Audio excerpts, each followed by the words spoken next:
ഔറ sisters of charity, അതിൽ അംഗങ്ങളായിട്ടുള്ള sisters നമ്മുടെ കുഞ്ഞുമക്കളെ ഏറ്റവും വലിയൊരു ദുരന്തത്തിൽപ്പെട്ടിരിക്കുന്ന കാലമാണിത്. കാരണം മയക്കുമരുന്നിന് അടിമപ്പെട്ടു പോകുന്നൊരവസ്ഥ, സ്വന്തം ബുദ്ധിയെ അവർക്ക് തന്നെ നിയന്ത്രിക്കാൻ കഴിയാതിരിക്കുന്നൊരവസ്ഥ. നമ്മുടെ സ്കൂളുകളിൽ വളരെ ചെറിയ ക്ലാസ്സുകളിൽ മുതൽ തന്നെ കുട്ടികൾ മയക്കുമരുന്ന് ഉപയോഗിക്കുന്നു എന്നാണ് പോലീസിൻ്റെ പഠനങ്ങളിലും മറ്റ് നമ്മളുടെ സാമൂഹ്യ പഠനങ്ങളിലും എല്ലാം പറയുന്നത്. അപ്പോൾ ഈ കുഞ്ഞുമക്കളെ എങ്ങനെ അതിൽ നിന്ന് രക്ഷിക്കാം എന്നുള്ളതാണ് ഔറയുടെ പ്രവർത്തന രീതി.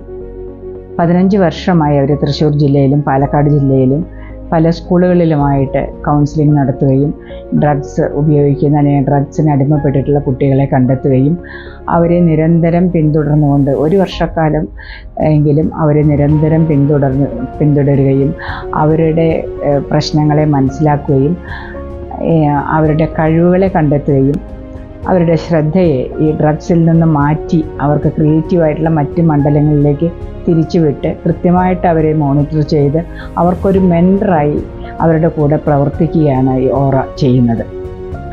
വർഷത്തിലൊരിക്കൽ അവരെ ഒരു തറവാട് വീട് പോലെ കരുതാവുന്ന അവരുടെ ഒരു ആസ്ഥാനത്ത് കൊണ്ടുവരികയും കുട്ടികൾ ഒരുമിച്ച് അവിടെ താമസിച്ച് പഠിക്കുകയും കളിക്കുകയും ഉല്ലസിക്കുകയും ഡ്രഗ്സിൻ്റെ ദുരന്തങ്ങളെക്കുറിച്ച് അവരെ ബോധവൽക്കരിക്കുകയെല്ലാം ചെയ്തതിന് ശേഷം അവരെ കുറേ കൂടി അതിൽ നിന്ന് പിന്തിരിപ്പിക്കാൻ കഴിഞ്ഞുകൊണ്ട് സിസ്റ്റേഴ്സ് അവരുടെ തന്നെ കണക്കുകൾ വെച്ച് പറയുന്നത് 80% കുട്ടികൾ അവരുടെ കയ്യിൽ നിന്ന് വന്നതിന് ശേഷം ഡ്രഗ്സ് പൂർണ്ണമായും ഉപയോഗിക്കാതെ ആയിട്ടുണ്ട്, അല്ലെങ്കിൽ അത് ഉപേക്ഷിച്ചിട്ടുണ്ട് എന്നുള്ളതാണ്.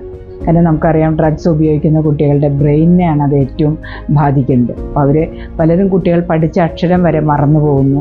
എല്ലാ ദിവസവും എന്ന് പറയുന്നോണം സ്കൂളിലെല്ലാം ഈ ബുള്ളിങ് പോലെയുള്ള കുട്ടികൾ അല്ലെങ്കിൽ കുട്ടികൾ വഴക്കുണ്ടാക്കുകയും സസ്പെൻഷൻ കിട്ടുകയും അധ്യാപകർക്ക് പോലും നിരന്തരം തലവേദനയാക്കുകയും ചെയ്യുന്ന കുട്ടികളാണ് ഇവരുടെ കയ്യിലൂടെ ഒരു ജൂലൈ തൊട്ട് ഫെബ്രുവരിയുള്ള മാസം വരെയുള്ള സമയം ഓറയിലെ വളണ്ടിയേഴ്സ് കൗൺസിലിങ്ങിനായിട്ട് പോവുകയും ആ കുട്ടികളെ ഇങ്ങനെ ഇത്തരത്തിൽ ഡ്രഗ്സ് ഉപയോഗിക്കുകയും മറ്റുള്ളവർക്ക് പ്രശ്നമുണ്ടാകുകയും അവരവർക്ക് തന്നെ പ്രശ്നമാകുകയും ചെയ്യുന്ന കുട്ടികളെ ഒരു വളരെ സ്നേഹത്തോടെയും കരുതലോടെയും അതേസമയം ശാസ്ത്രീയമായ രീതിയിലും അവരെ കൈകാര്യം ചെയ്തുകൊണ്ട് അവരുടെ കഴിവുകൾ നല്ല രീതിയിലേക്ക് തിരിച്ചുവിടുകയാണ് ചെയ്യുന്നത്. തീർച്ചയായിട്ടും ഇങ്ങനെ ഒരു പ്രവർത്തനത്തിന് മുൻകൈയെടുത്ത സിസ്റ്റേഴ്സിനെയും ഓറ എന്ന സംഘടനയെയും അഭിനന്ദിക്കാതിരിക്കാൻ കഴിയില്ല. കാരണം നമ്മളുടെ ഓരോ കുഞ്ഞുമക്കളും അവരാണ് ഇനി ഭാവിയിലേക്കുള്ള തലമുറ, ഭാവിയിലേക്കുള്ള നമ്മളെ നോക്കാനുള്ളവരവരാണ്. ആ കുഞ്ഞുങ്ങളെ ചെറുപ്പത്തിൽ തന്നെ രക്ഷിച്ചെടുക്കാൻ കഴിയുന്നത്. കാരണം വളർച്ചയെത്തിയ ഒന്നില്ല, നമ്മൾ പറയുന്ന പോലെ കതിരിൽ വളം വെച്ചിട്ട് കാര്യമില്ല എന്ന് പറയും.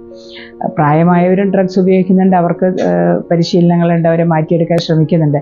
പക്ഷെ അതിലെളുപ്പമാണ് കുഞ്ഞുങ്ങളെ, അത് ചെറുപ്പത്തിൽ തന്നെ പിടികൂടുക എന്ന് പറയുന്നത്. അത് കുഞ്ഞായിരിക്കുമ്പോൾ തന്നെ പിടികൂടാൻ കഴിയുകയാണെങ്കിൽ അവരുടെ ദുശീലത്തെ ഒഴിവാക്കാനും അവരുടെ കഴിവിനെ ഏറ്റവും നല്ല രീതിയിൽ അവർക്കും സമൂഹത്തിനും ഉപയോഗപ്രദമായ രീതിയിൽ തിരിച്ചുവിടാനും കഴിയുന്നുണ്ട്.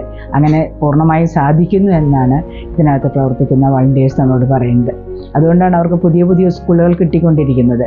ഓരോ സ്കൂളും അവരോട് ആവശ്യപ്പെട്ടുകൊണ്ടിരിക്കുകയാണ്, ഞങ്ങളുടെ സ്കൂളിലേക്ക് വരൂ, ഞങ്ങളുടെ കുഞ്ഞുങ്ങളെയും കൂടെ ഒന്ന് പരിഗണിക്കൂ എന്ന് പറഞ്ഞുകൊണ്ടിരിക്കുകയാണ്. ഓറയുടെ ഭാവി പ്രവർത്തനങ്ങൾക്ക് എല്ലാ ആശംസകളും നേരുന്നു. കേരളത്തിലെ എല്ലാ കുട്ടികളിലേക്കും ഇവരുടെ ഈ സ്നേഹത്തിൻ്റെ കൈ ആലിംഗനമായി ചെന്നെത്തട്ടെ എന്ന് ആശംസിക്കുന്നു.